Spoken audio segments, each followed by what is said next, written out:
안녕하세요. 이번에 10MHz 8비트 DAC 발표를 맡게 된 조수용입니다. 먼저 제가 제목은 50MHz 8비트 DAC로 지었는데 원래는 10MHz를 동작 속도를 타겟으로 설계를 하였으나 최대 동작 주파수를 시험해보고 싶어서 시험해본 결과 50MHz까지 동작이 가능한 것을 확인하여서 이렇게 이름을 짓게 되었습니다. 먼저 설계를 하면서 첫 번째로 생각한 것은 ILSB와 VLSB 설정입니다. 시스템 반도체 과제 조건과 동일하게 다이나믹 레인지를 1V로 설정을 하고 터미네이션 저항은 50ohm으로 설정을 하였습니다. 그 결과 ILSB 값은 78.12 마이크로암페어 그리고 VLSB 값은 3.9 mV로 계산이 되었습니다. 먼저 아키텍처에 대해서 먼저 말씀드리면 총 8비트 DAC를 4비트 서모미터 디코더와 그 하위에 2비트 서모미터 디코더 그리고 그 하위에 2비트 바이너리 디코더 이렇게 구성을 하여서 글리치를 줄이고자 했습니다. 서모미터 디코더를 6비트 한 번에 6비트가 아니라 4비트 2비트로 쪼갠 이유는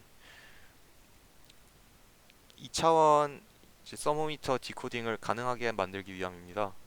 그래서 2차원 디코딩을 한다는 것은 4 곱하기 4 매트릭스를 사용한다는 것이고 이러한 4 곱하기 4 매트릭스를 총 4개를 사용해서 총 6비트 서모미터 디코딩을 설계를 완료했습니다. 먼저 서모미터 DAC 구조 및 커렌트 셀 배치에 대해 설명드리겠습니다. 4 곱하기 4 매트릭스가 4개 있기 때문에 총 64개의 서모미터 커렌트 셀이 필요하게 되고요.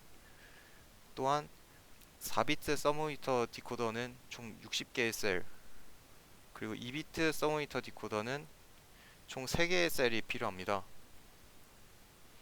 그리고 4 곱하기 4 매트릭스에서 총 셀의 개수가 64개이기 때문에 서모미터 디코더를 완료하고도 한 개의 셀이 남게 되는데 이러한 셀은 커먼 센트로이드 방식으로 커렌트 셀을 배치를 유지를 하고 또한 주변의 그 커렌트 셀 간의 환경을 모두 동일하게 맞춰주기 위해서 일부러 데드셀 한 개도 동일한 배치를 유지하면서 배치를 하였습니다. 따라서 이러한 방식을 채택함으로써 글리치와 INL, DNL 악화를 기대를 할 수 있습니다. 4 곱하기 4 매트릭스 기반 서모니터 디코딩이 어떤 식으로 동작하는지 말씀드리겠습니다.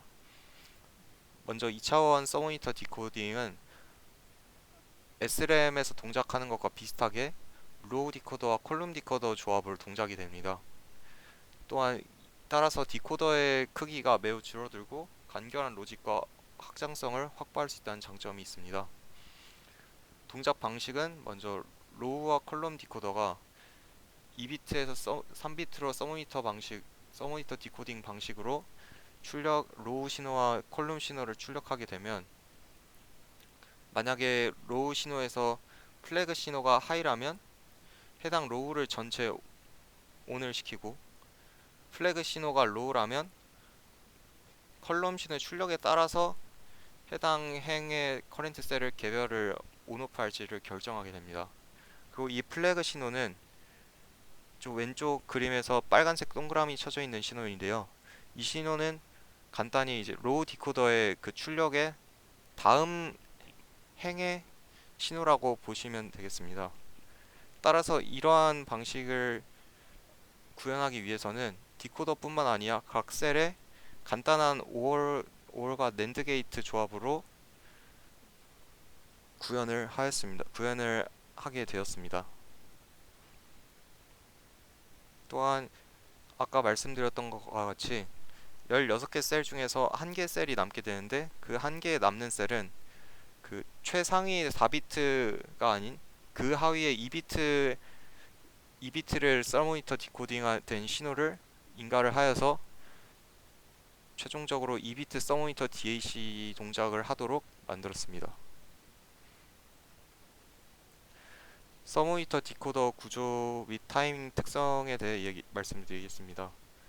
먼저 구조적 장점은 오직 2비트에서 3비트 서모니터 디코더만 사용을 하게 되었기 때문에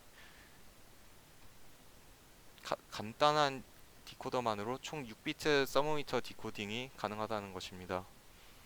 또한 디코더 구성은 4 곱하기 4 매트릭스당 로우 디코더 1개, 콜룸 디코더 1개가 필요하고 2비트 서모니터용 디코더가 원래는 1개 필요하지만 방금 제가 말씀드렸던 것 같이 레이아웃 대칭성을 중시하면서 설계를 하였으므로 총 양쪽에 2개를 배치를 하였습니다. 또한 따라서 총 10개 2비트, 3비트 서모니터 디코더로 4 플러스 2 서모니터 디코딩을 구현을 하게 되었습니다. 타이밍 특성 또한 디코더 출력이 결국 하나의 논리 게이트로만 이루어지기 때문에 균일한 프로포게이션 딜레이를 가진다고 기대를 할 수 있습니다. 이제 다음으로 디코더를 통해서 스위칭 타이밍이 그래도 비슷하게 맞춰졌다고 판단은 했지만 더 정확하게 스위치 타이밍을 동기화시키기 위해서 레치 블락을 설계를 하였습니다.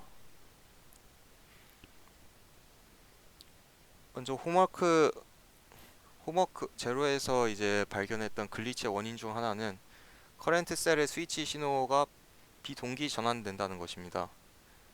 따라서 이를 해결하기 위해서 왼쪽과 같은 간단한 8개 트랜지스터로 이루어진 레치 구조로 모든 스위칭 신호를 DAC 시스템 클럭하에 동기화하였습니다.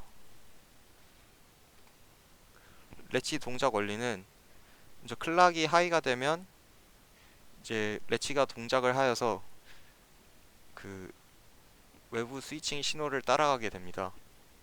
그리고 클락이 로우 상태가 되면 스위치 상태가 유지됩니다. 그래서 왼쪽과 같이 시뮬레이션 결과가 잘 나오는 것을 확인했습니다. 그리고 클락 피드 스루를 줄이기 위해서 저는 그 스위치 신호의 스윙을 줄이는 것을 선택을 하였는데요. 원래 설계에서 VDD를 3.3V를 넣어야 되지만 저는 따로 레치 블록을 위한 서플라이 볼티지를 따로 2.8V로 만들어 주어서 스위치 신호 스윙을 낮추어 줬습니다. 따라서 이를 통해 글리치 발생을 억제하고자 하였습니다. 또한 레치의 스위칭 포인트도 최적화하였는데요. 레치의 스위칭 기준을 2분의 VBB인 1.4V가 아니라 400mV 수준으로 낮추었습니다. 이는 이제 SRAM 셀에서 셀 레이시오를 조정하는 것과 비슷하게 레치의 베타 레이시오와 액세스 트랜지스터의 사이즈 비율을 조절을 하였습니다. 이를 통해서 커렌트 셀의 양쪽에 이제 스위치 신호와 스위치 바 신호가 모두 켜져서 온 상태 되는 것을 온 상태 되는 시간을 최소화하였습니다. 글리치 에너지는 글리치 전류 곱하기 글리치 시간이므로 글리치 타임이 줄어들기 때문에 글리치 에너지가 감소할 것이라고 기대를 할 수 있습니다. 따라서 하나의 셀당 총 스위치 생성 블록은 다음과 같습니다. 또한 4 곱하기 4 레치 매트릭스를 이러한 셀을 16개를 통해서 만들었고 오른쪽 보시는 것 같이 스위칭 신호가 딱 동기화돼서 깔끔하게 이제 떨어지면서 내려가는 것을 확인했습니다. 또한 매트릭스에 들어가는 커렌트 셀을 이제 설계를 하였는데요. 제가 만든 DAC의 커렌트 셀은 와이드 스윙 캐스코드 커렌트 미러의 구조를 기반으로 설계를 하였습니다. 또한 스위치 모스 하단에 항상 켜져 있는 캐스케이디드 모스를 추가하여서 글리치를 줄이고자 하였습니다. 먼저 홈워크 제로에서 발생했던 문제 원인은 글리치가 매우 심하게 튀는 부분이 발생한다는 것입니다. 이러한 원인을 당시에는 몰랐으나 설계하면서 분석해본 결과 캐스코드 커렌트 미러의 드레인 전압이 심하게 흔들리기 때문에 이러한 흔들리는 드레인 전압을 스위치를 통해 출력으로 그대로 전달되게 됩니다. 따라서 큰 글리치가 나타나게 되는 것입니다. 이를 개선하기 위해 캐스케이디드 스위치를 추가를 하였습니다. 캐스케이디 스위치는 스위치 모스 하단에 항상 온되는 PMOS를 추가를 하였고, 상단의 모스는 커렌트 미러의 드레인 볼티지가 흔들림에 따라 영향을 받더라도 하단 모스는 항상 세츄레이션 아니면은 오프 상태로 동작을 하기 때문에 전압 변화를 차단을 할 수가 있었습니다. 글리치가 없어지는 원리는 클락의 스위칭 신호가 떨어지는 시점에 상단 스위치 모스는 세츄레이션에서 리니어 영역으로 이제 동작을 하게 돼서 전압의 흔들림이 있으나, 하단의 캐스케이디드 된 모스는 오프 상태에서 세츄레이션 상태로만 동작을 하므로 출력 드레인 전압이 안정되게 된다는 것입니다. 따라서 결과적으로 글리치를 크게 줄일 수 있을 거라고 예상을 하였습니다.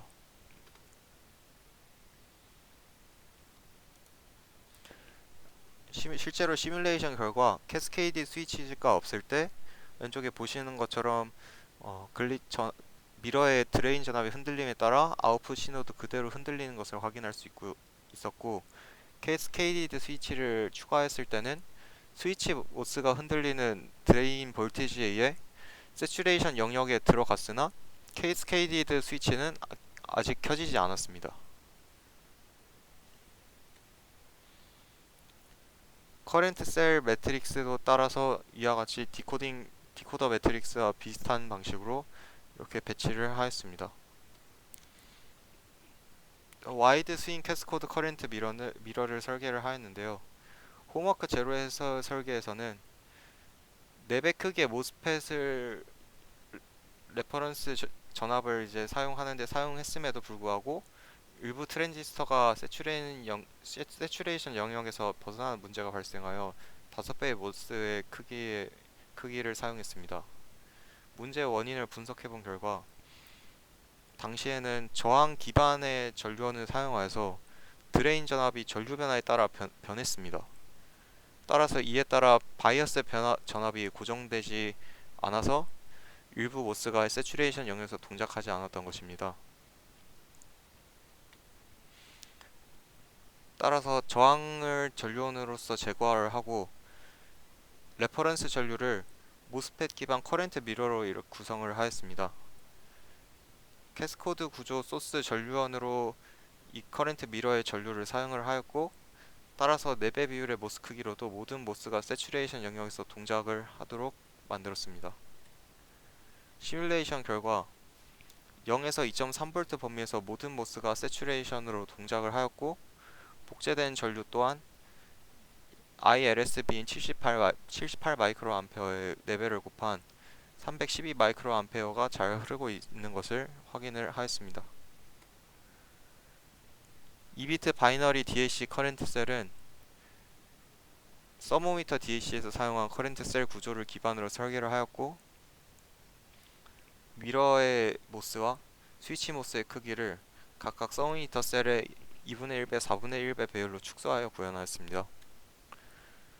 또 아날로그 버퍼를 만들면서 먼저 밀러 OP앰프를 기반으로 한 아날로그 버퍼를 설계를 하였습니다. DC 시뮬레이션 결과는 아래와 같고, 10피코페럿 로드 캐패시턴스의 높은 게인 밴드위스를 확보해야 하므로 이와 같이 전류를 크게 사용할 수밖에 없었습니다. 또한 버퍼의 설계 타겟은 50MHz로 설정을 하였습니다. AC 시뮬레이션 결과는 다음과 같고, 이와 같이 버퍼의 밴드위스가 56MHz를 확보한 것을 확인하였습니다. 세틀링 타임은 총 슬루 레이트 75V per 마이크로 세컨드와 세틀링 타임 35 나노세컨드임을 확인을 하였습니다. 하지만 이러한 버퍼를 실제로 썼을 때 버퍼의 출력 전압 Vout이 약 36mV에서 멈췄고 원인은 아웃풋 볼테이지가 낮아짐에 따라 그 두 번째 단의 엠모스가 트라이어드 영역으로 떨어져 게인이 떨어졌기 때문으로 보입니다. 따라서 이러한 아웃풋 레인지를 더 넓게 확보해주기 위해서 폴리드 캐스코드의 세컨드 스테이지로 클래스 AB 아웃풋 스테이지를 붙인 앰플리파이어를 설계를 하였습니다. 기존 밀러 앰플리파이어는 속도 이득은 만족하였으나 출력 스윙이 그라운드까지 도달이 불가했습니다. 따라서 첫 번째 스테이지는 폴디드 캐스코드 앰플리파이어로 높은 게인 밴드위스를 확보하기 위해 인풋단의 모스의 위스를 키워주었고, 무상용 캐패시터로 인한 슬루 레이트의 제한을 방지하기 위해서 캐스코드 단 전류도 키워주었습니다. 두 번째 단 클래스 AB 아웃풋 스테이지는 먼저 트랜스 리니어 루프를 구성 후 이를 아웃풋 모스에 멀티플라이어 하는 방식으로 플로팅 커렌트를 바이어싱 하였습니다. 따라서 이를 통해 넓은 아웃풋 스윙을 확보할 것이라고 기대를 할 수 있었고, DC 시뮬레이션 결과 처음에 설정한 800 마이크로 암페어 푸시풀 커렌트가 동작하는 것을 확인하였고, 세츄레이션 리전에서 플로팅 커렌트 소스 양단의 소신호 전이차가 거의 일정하게 유지되는 것도 확인을 하였습니다. AC 시뮬레이션 결과 속도와 게인 밴드 위스를 확보하고 높은 밀러 OPMP 때보다 훨씬 더 높은 게인을 확보할 수 있었습니다. 슬루 레이트는 약 35, 그리고 세틀링 타임이 약 30나노 세컨드 안에 들어오는 것을 확인하였습니다. 또한 고속 동작 버퍼를 만들기 위해서 캐스코드 싱글 스테이지 앰플리파이어 버퍼도 만들었는데요. 만들게 된 배경으로 이전의 버퍼로는 고속 동작이 불가능했기 때문에 50MHz 샘플링 프리퀀시에서는 한계가 있습니다. 따라서 이를 위해서 첫 번째 단으로만 이루어진 캐스코드 폴디드 캐스코드 앰플리파이어를 설계를 하게 되었고, 이러한 이제 앰플리파이어를 한 단으로만 만들게 되면 보상 캐패시터가 필요하지 않기 때문에 고속 동작을 확보할 수 있다고 생각을 하였습니다. 또한 캐스코드 단의 2차 극점이 위치가 낮으면 내부의 이제 폴에 따라서 페이지 마진의 악화가 될 위험이 있기 때문에 폴디드 캐스코드 앰플리파이어에서 윗단에 이제 PMOS를 모두 다이오드 커넥티드한 구조를 만들었습니다. 따라서 해당 노드의 출력 임피던스를 낮출 수 있었고, 이를 통해 페이지 마진을 확보하였습니다. AC 시뮬레이션은 다음과 같고, 게인이 71dB로 떨어졌지만 여전히 8비트 DAC를 동작시키기에는 유효한 성능이고 200MHz의 높은 게인 밴드위스를 확보할 수 있었습니다. 이와 같이 슬루 레이트 시뮬레이션 결과 슬루 레이트는 238 볼트 퍼 마이크로 세컨드로 매우 큰 슬루 레이트를 만들 수 있었지만 슬루 레이트를 확보하기 위해 어쩔 수 없이 캐스코드 단에 매우 큰 전류를 사용할 수밖에 없었고, 전력과 면적 소모가 매우 컸다는 단점이 있었습니다. 만든 버퍼를 기반으로 시뮬레이션마다 다른 버퍼를 사용해 주었는데요. 일단 첫 번째 문제점은 세 개의 버퍼 모두 완벽히 그라운드까지는 아웃풋 스테이지의 선형성 확보가 어렵다는 것입니다. 그나마 클래스 AB 스테이지는 3mV까지 그 버퍼의 출력이 따라갈 수 있었으나 이러한 3mV 오차 또한 거의 1 VLSB의 수준의 오차와 맞먹기 때문에 DAC 성능 저하의 우려를 하였습니다. 따라서 이를 위해서 출력 스윙을 여유있게 확보하기 위해 그라운드 기준을 0.5V로 상승 조정하였습니다. 따라서 DAC의 다이나믹 레인지는 0.5에서 1.5V로 설정을 하였습니다. 또한 시뮬레이션마다 버퍼의 적용 전략은 먼저 램프 시뮬레이션은 고정밀함이 중요하므로 게인이 매우 높았던 폴리드 캐스코드 클래스 AB 스테이지를 사용한 앰플리파이어를 이용하여 전체적으로 높은 선형성과 높은 게인을 확보를 하였습니다. 10MHz FFT 시뮬레이션은 모든 능력치가 적당한 밀러 OP앰프를 사용하였고, 50MHz FFT 시뮬레이션은 고소응답이 가능해야 하므로 싱글 스테이지 폴리드 캐스코드 앰플리파이어를 사용했습니다. 또한 이번에 DAC 기술에 대해 조사를 하면서 가장 최근에 적용된 기술은 DEM이라는 기술인데요. DEM이란 기술은 이제 난수 기반으로 셀이 켜지는 순서를 선택을 하여서 모든 셀이 켜지는 순서가 랜덤하게 만들어줌으로써 미스매치에 대한 오차를 줄인다는 기술입니다. 하지만 실제로 이러한 난수 기반 디코더를 구현하는 것에는 한계가 있어서 저는 셀 간의 미스매치 및 노이즈 평균화를 위해서 매트릭스의 각 행렬 위치를 무작위로 섞어서 배치를 하였습니다. 따라서 DM 기술은 시간의 개념에서 노이즈를 평균화했다면, 저는 미스매치를 공간적으로 평균화를 했다고 생각을 하였고, 따라서 DM 기술을 간접적이라도 구현을 하고자 하였습니다. 또한 왼쪽은 전체적인 레이아웃까지 생각을 하여 배치한 전체 DAC의 스케매틱인데요. 총 3개의 전압 도메인으로 구분이 됩니다. 먼저 가장 바깥쪽 양쪽에 디지털 도메인이 존재를 하고, 디지털 도메인 서플라이 볼테이지는 1.5V입니다. 또한 맨 안에는 아날로그 도메인이 서플라이 볼테이지 3.3V를 받으면서 존재를 하고, 그 사이에 레치 도메인이 2.8V의 서플라이 볼테이지를 받으면서 배치를 하였습니다. 특히 커렌트 셀은 외부 환경에 매우 민감하므로 레이아웃상 가장 중심부에 배치하였고, 커먼 센트로이드 레이아웃이 가능하도록 설계를 하였습니다. 램프 시뮬레이션은 아래와 같고,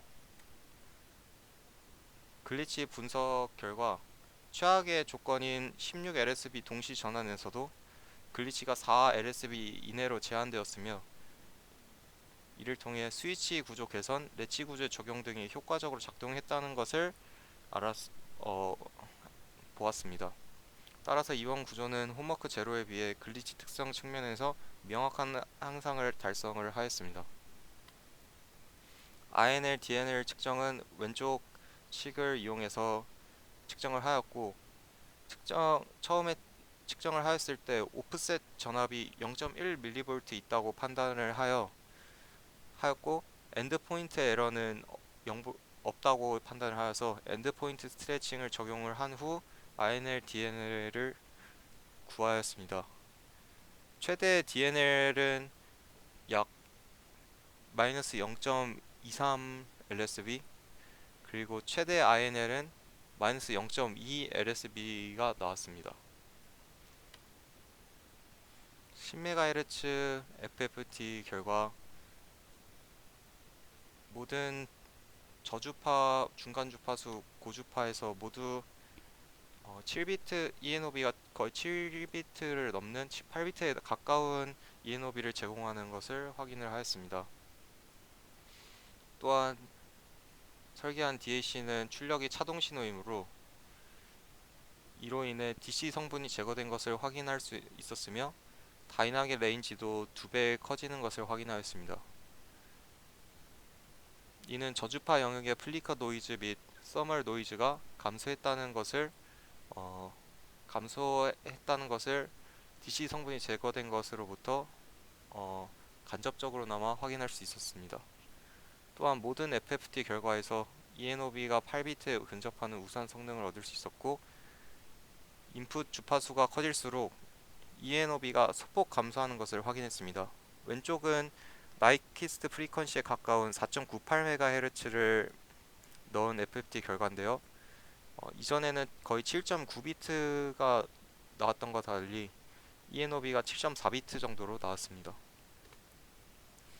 50MHz FFT는 방금 말했던 싱글 스테이지 OP앰프를 이용하여 출력을 뽑아내었고, 약 25MHz 입력 신호를 50MHz로 샘플링한 경우 출력 ENOB는 약 5에서 6비트대로 감소한 것을 확인하였습니다. 이는 엘리어싱과 빠른 주파수 동작에 따른 버퍼 안정성이 떨어졌기 때문으로 보입니다. 이번 과제를 하면서 느낀 점은 4학년이 되면서 미래에 대한 생각이 많아졌지만 4년 동안 대학 생활을 하면서 느꼈던 것은 뭘 하든 자기가 좋아하고 재밌는 것을 해야 한다는 것입니다.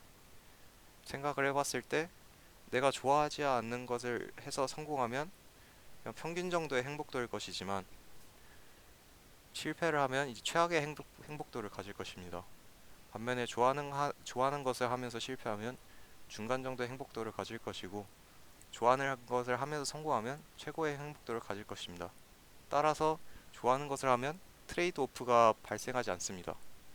일단 현재 자기가 좋아한다고 느끼고 싶어하는 것을 열심히 성실하게 하다 보면 결과에 상관없는 트레이드 오프 없는 인생의 행복을 찾을 수 있지 않을까라는 생각을 요즘 많이 해보았습니다. 그렇게 하기 위해서 이번 방학 때 나 자신에게 지금 하고 싶은 게 무엇인지 깊게 생각해보는 시간을 가져야겠다고 생각을 하였습니다. 발표 들어주셔서 감사합니다.